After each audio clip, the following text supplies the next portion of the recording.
Sharecropping. Directions. Watch the video and answer the questions that pop up throughout. After the Civil War ended, there were around 4 million freedmen or former slaves living in the South. Some freedmen moved to the North, where there was less racism and more job opportunities. Other freedmen chose to brave the unknown and head west to start a new life there. Racism means unfair treatment based on skin color, age, or gender. Believe it or not, some freedmen chose to stay in the South even after they were freed. It was where their families lived and was the only place and way of life they knew.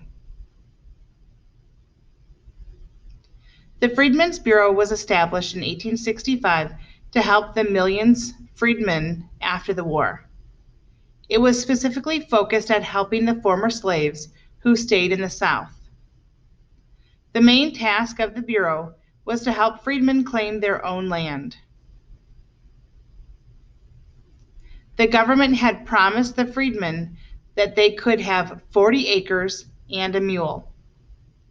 This would allow them to farm and make a profit for themselves. Unfortunately, many freedmen never saw the land or mule they were promised.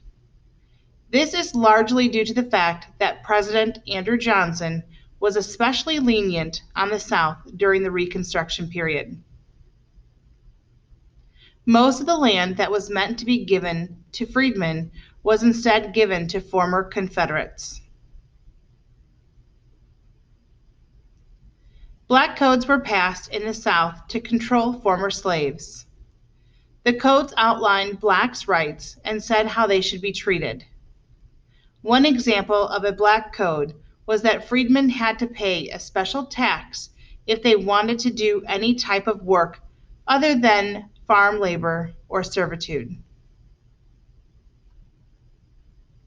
The freed slaves who remained in the South did not have very many choices other than entering into sharecropping relationships.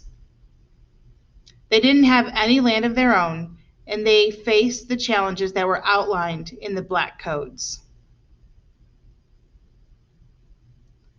Sharecropping is when a landowner shares part of their land with a tenant.